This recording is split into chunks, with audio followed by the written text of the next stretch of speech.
दोस्तों जय जगन्नाथ नमस्ते भल नमस्कार। आज आमर गोटे न्यूज रे बाहर थिला वर्तमान स्कूल छुआ मैंने पाठ पढ़ी पार ना कि से मैंने किसी जानी ना मास्टर भी किसी जानी पार ना आउ विषय आम किसी कहबू ध्यान दे शुणवे जो भाई और भौणी मैंने आम देखुं चैनल टी प्लीज लाइक एंड सब्सक्राइब जरूर करेंगे और शेयर भी करेंगे कहीं आम नुआ नुआ चैनल वीडियो बनाऊँ बहुत किसी भूल भी हो पारे बहुत किसी ठीक भी हो पारे तुम जो मैंने देखुच प्लीज आम भूल टी आमर अवहेला करी आम चैनल टी प्लीज सब्सक्राइब करो भाई मैंने चल आम टे देखीद आम स्कूल जो छुआ मैंने पाठ पढ़ुं छोट छोट छुआ आम जो भली भाव में शिक्षा देवा से भाव में पाठ पढ़े आ माँ बापा मान मुझे कहूँ हाँ आजिकल कोविड थी बंद थी स्कूल से छुआ को ध्यान दौन ठीक अच्छे कि घर बाहर तो निश्चय टे ध्यान देवा कथा ना स्कूल कौन पढ़ा कौन ना से तो छाड़ा कि तुम जो स्कूल घर पाखे से जी समय रोचे टे सन्ध्या देखिले से भल परफॉर्मेंस करते ना आजिकल दुनिया पाठ साठ न पढ़ने कौन मूर्ख ये हे ना चल देखा आम टे स्कूल झील पिला मैंने जो आम क्वेश्चन कर कौन कहते वर्ष केते मास 12 मास कौन कौन से मास गुड़िक नहीं मुझे मजाक नहीं उड़वाना अपनी चीज का मैं नहीं बताऊंगा। वर्ष केते मास मामा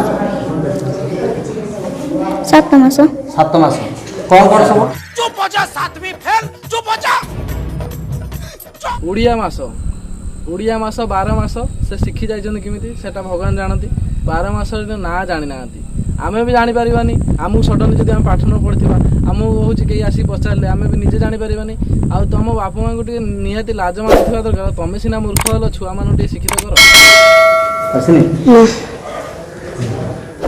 तुम जाकर पिता की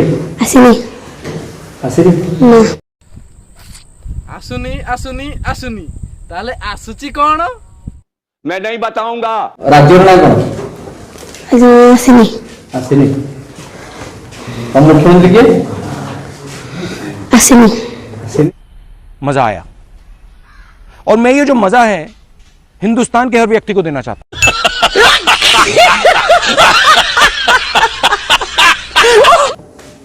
अच्छा 69 के दशक के मामा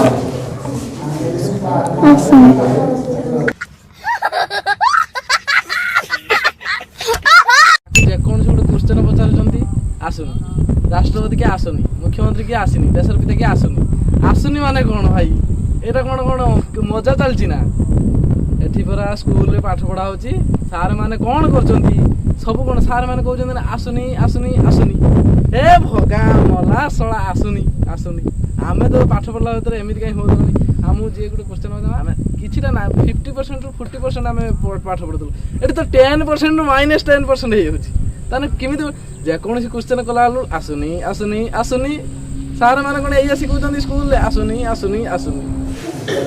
हम सब डिवीजन कोडी जानो देखियो तो ऐसी हो जिंदा तो झांट के बाल में मैथ सार को निश्चय मानते पड़ो पणी खाटी छुआ को भल शिखे पणी खाटी से विकेरु 10 के जाए पणी खाटी किंतु भल कहउचंती आ एतिके मैथ सार को धन्यवाद देते पड़ो 2 अष्टा केते 20 2 अष्टा 20 4 अष्टा केते 24 इंग्लिश रे भी लिखी पारनी 25 टाक 26 टाक एबीसीडी भी हैनी पणिकिया 10 को भी हैनी ता ना भी लिखी सिकिन इंग्लिश रे ता ना निज ना लिखी पारनी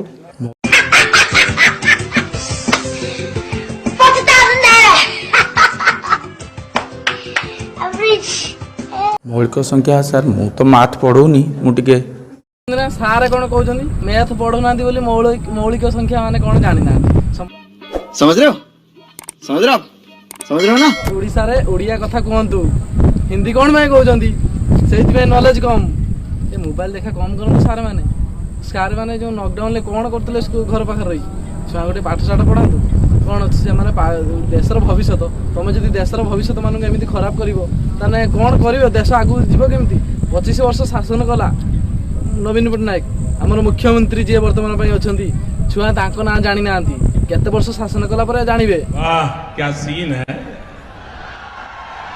वाह क्या सीन है बड़ा हरामी हो बेटा ଓଡ଼ିଆର ସ୍ୱରବର୍ଣ୍ଣ 12ଟି।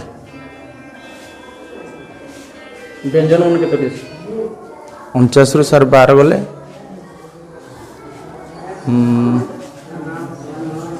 49 ଓଡ଼ିଆର ସ୍ୱରବର୍ଣ୍ଣ କେତୋଟି ବ୍ୟଞ୍ଜନ ବର୍ଣ୍ଣ କେତୋଟି ସାର୍ ତ କହିଦେଲେ, କିନ୍ତୁ ବ୍ୟଞ୍ଜନ ବର୍ଣ୍ଣ ପଚାରିଲା ବେଳକୁ 49ରୁ 12 ଫେଡୁଛନ୍ତି। ତାହେଲେ ଚିନ୍ତା କର, ଫେଡ଼ିକି ବି ତାଙ୍କୁ ଆସୁନି। ତାହେଲେ ଚିନ୍ତା କରନ୍ତୁ, ଫେଡ଼ଣ ଗୁଣନ ହରଣ ଇଜିକାଲ୍ ଟୁ ମିଶାଣ।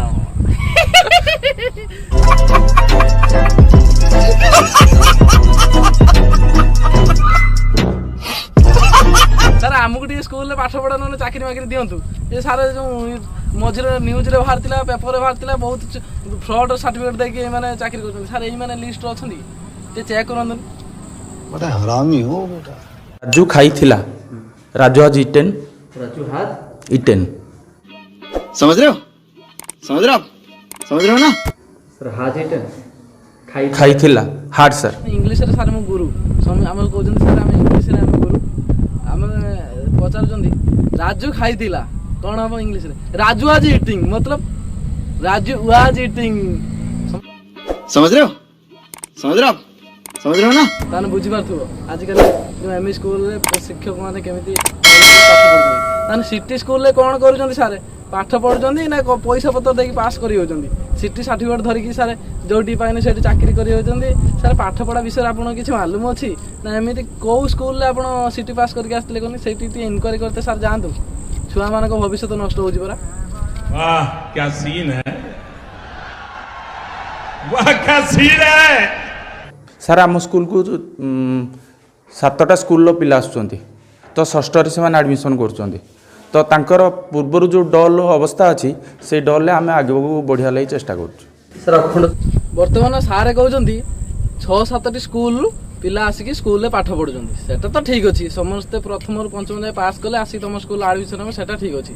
ଆପଣ ଯେଉଁ କହୁଛନ୍ତି ଆପଣଙ୍କୁ ଯେତିଟା କ୍ୱେଶ୍ଚନ ପଚରା ହେଉଛି ଆପଣ ସେତିଟା ଠିକ୍ରେ କହିପାରୁଛନ୍ତି? ଛୁଆଙ୍କ କଥା ପଛ ହଉ ଠିକ୍ ଅଛି, ତାଙ୍କ ଅଲଗା ସ୍କୁଲର ପାଠ ପଢ଼ିକି ଆସିଛନ୍ତି, ମୂର୍ଖ ହେଇକି ଆସିଛନ୍ତି। ତମେ ପରା ହେଇକି ସ୍କୁଲରେ ଅଛ, ତମେ ପରା ବଡ଼ ବଡ଼ ସିଟି ସ୍କୁଲରେ ପାସ୍ କରିକି ଆସିଛ।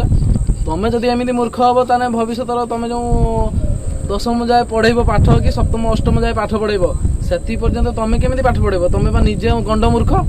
ତମ ଭଳିଆ ମୂର୍ଖ ଯଦି ଆମ ସ୍କୁଲରେ ଛୁଆ ପଢ଼ିବେ ତାହେଲେ ଆମେ କ'ଣ କରିବୁ? ତାହେଲେ ଆମେ ଗଭର୍ଣ୍ଣମେଣ୍ଟ ସ୍କୁଲରେ ପାଠ ପଢ଼େଇବୁ କ'ଣ ପାଇଁ? ପ୍ରାଇଭେଟ୍ ସ୍କୁଲରେ ତ ଭଲ ଶିକ୍ଷା ଦିଆଯିବ ନା।